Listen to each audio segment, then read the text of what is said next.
Estudantes, bem-vindos a mais uma aula de História. Sou Jorge de Wellington, seu professor. Chegou a vez de falarmos sobre o Egito Antigo. Vamos lá? O Egito Antigo foi uma das mais importantes civilizações da Antiguidade. A vida egípcia estava regulada pelas cheias dos rios. Cheias do rio Nilo, Quando as águas voltavam ao leito normal, deixavam o solo recoberto com limo, que fertilizava a terra para a agricultura. Esse limo é a lama que é deixada pelas enchentes, que fertilizava a terra para a agricultura. Para melhor aproveitá-lo, os egípcios desenvolveram sistemas de medida e escrita baseada nos hieróglifos. Quanto à religião, eles eram politeístas e no seu panteão cultivavam o deus do sol, o Ra, e o deus dos vivos, Horus, entre vários outros deuses. O Egito Antigo foi formado a partir da mistura de diversos povos. A população era dividida em vários clãs, que se organizavam em comunidades chamadas nomos. Estes funcionavam como se fossem pequenos estados independentes. Por volta de 3.500 anos antes de Cristo, os nomos se uniram formando dois reinos. O Baixo Egito, que fica aqui no alto do nosso mapa, e o Alto Egito, que fica embaixo.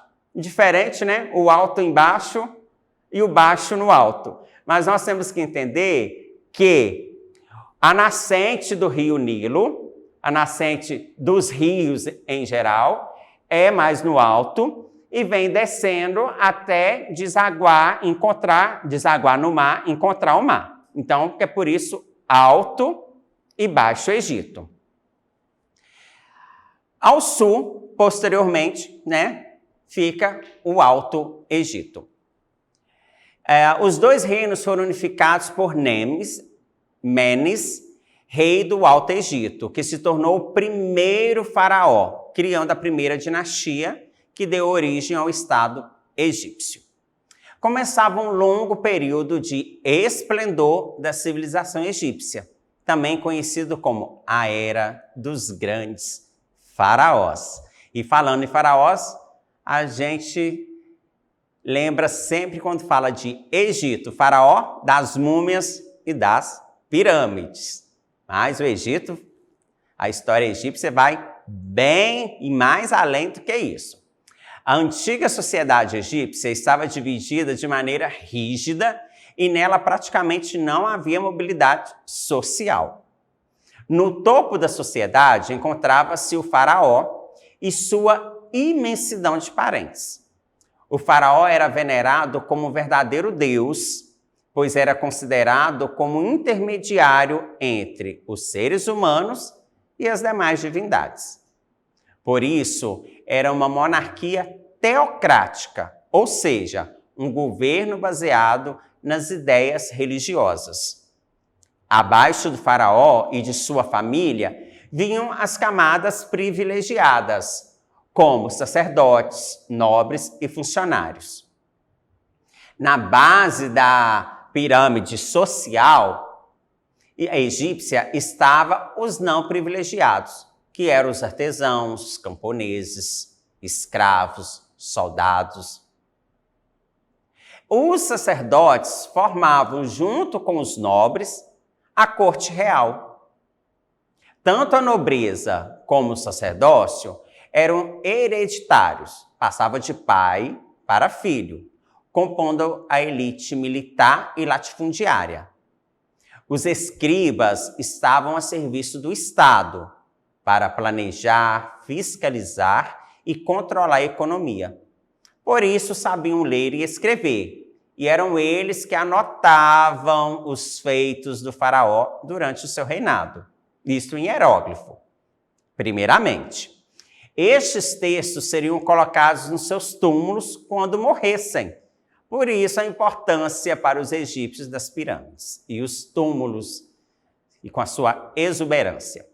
Já o exército era constituído por jovens que eram convocados em tempo de guerra e soldados mercenários estrangeiros contratados pelo Estado. Por sua parte, os artesãos eram trabalhadores assalariados que exerciam diferentes ofícios como cortadores de pedra, carpinteiros, joalheiros e assim sucessivamente. Os camponeses formavam a maior parte da população, trabalhavam na agricultura, na criação de animais e deviam pagar altos impostos. Sempre o mais pobre, o que trabalha mais, é quem vai bancar a alta sociedade, né? Isso de tempos em tempos, de geração em geração. Não muda. Na sociedade egípcia, as mulheres tinham uma posição de prestígio. Podiam exercer qualquer função política, econômica ou social, em igualdade com os homens de sua categoria social. Isto significava, inclusive, que poderiam ser faraós, como foi o caso da famosa rainha egípcia Cleópatra. A civilização egípcia foi extremamente sofisticada e suas marcas estão entre nós até a atualidade.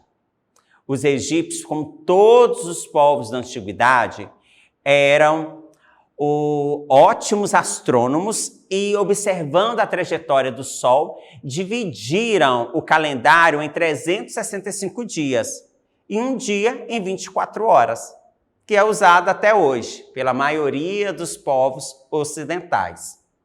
Na medicina, os egípcios escreveram vários tratados sobre remédios para a cura das doenças, cirurgias e descrição do funcionamento dos órgãos.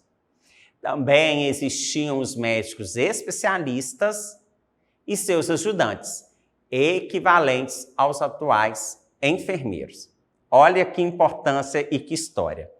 Na escrita,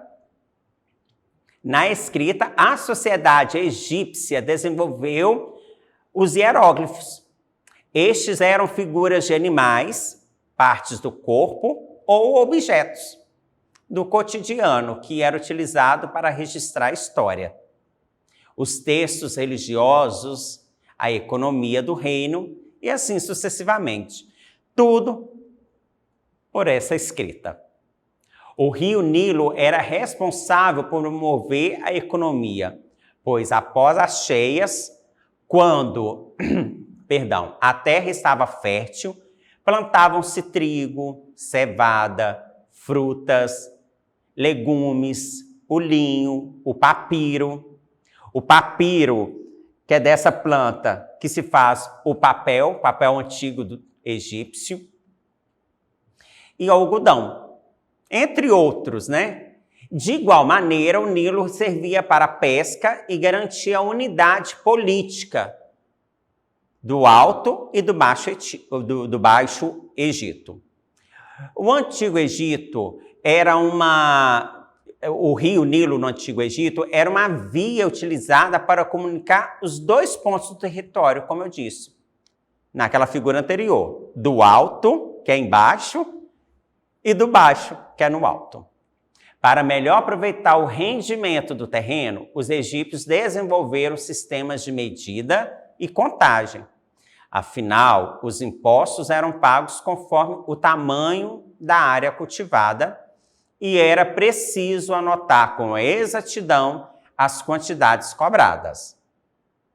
A terra pertencia ao faraó e os camponeses eram obrigados a dar parte de seus produtos para o Estado em troca do direito de cultivar o solo.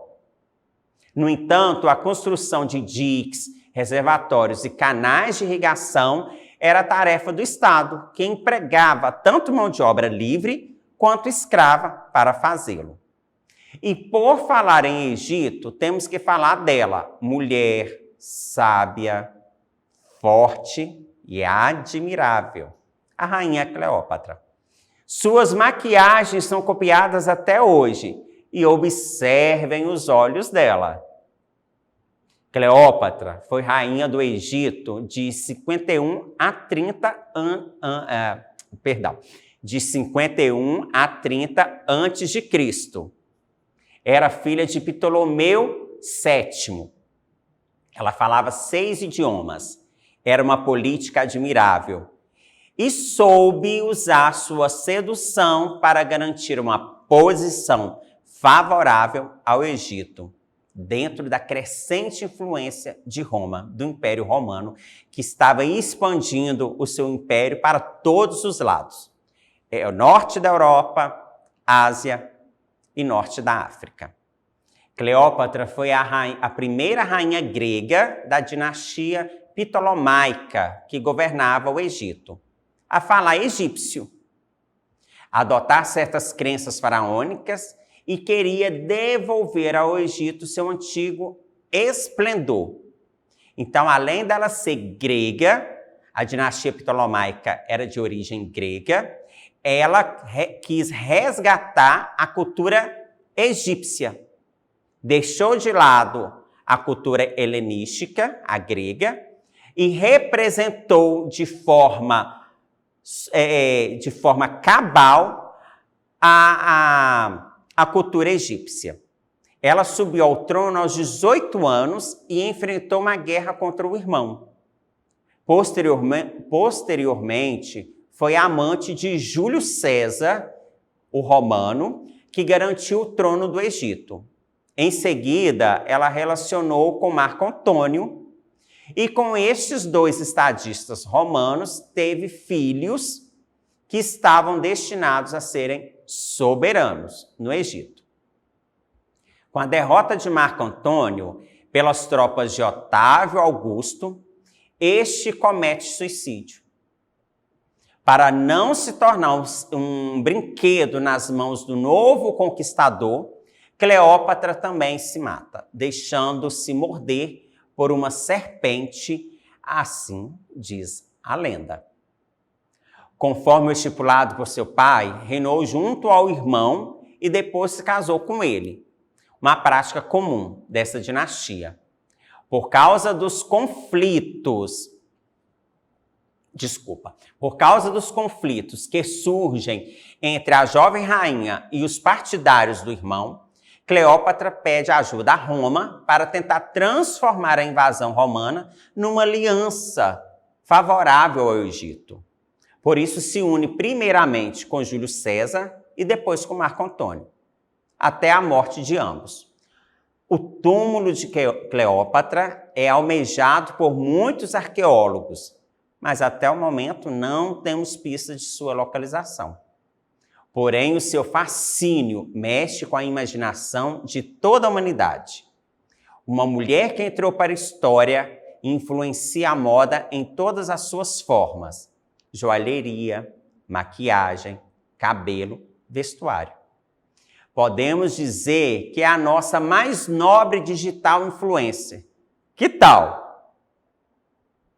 Cleópatra entrou e não saiu mais dos anais historiográficos, ou seja, dos livros de história.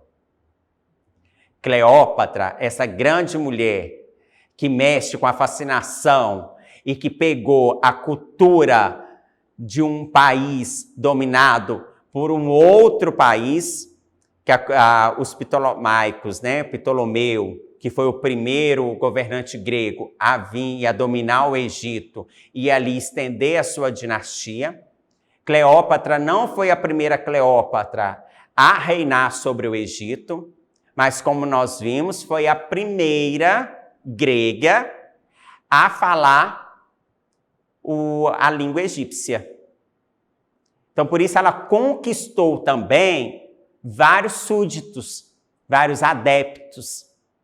E por isso, ao casar com seu irmão, ela toma o trono, resguardada por vários sacerdotes e pela alta sociedade, alta e baixa sociedade, que via naquela mulher uma sagacidade, uma doutrina, uma fortaleza para comandar o reino.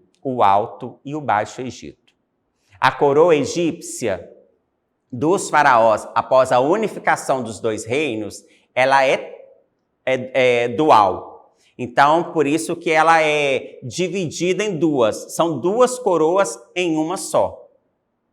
Só para fazer uma comparação de coroas, a papal, hoje, a coroa do Papa, ela é trina, porque alguns reis deram a sua coroa para o Papa. E por isso que de uma coroa, de uma tiara, ela é como se fosse um cone, quase igual à do Egito. Então, a coroa do Papa, ela tem 3 divisões, porque foi uma do papal, dos estados pontifícios, e 2 de reis que deram para o Papa. Então, eram, na antiguidade, na era medieval, vassalos do Papa. A unificação desses 2 reinos também passa a fazer parte na coroa dos faraós e também na cultura do Rio Nilo, porque é esse que vai ligar essas 2 culturas e essa importância. Hoje, o que era as 2 nações, as 2 coroas egípcias, hoje uma parte é o Sudão, que faz praticamente o Alto Egito, o Baixo Egito, o Alto Egito, aquele que fica embaixo. E o Egito continua como Egito, que é o Baixo Egito, mais ao norte.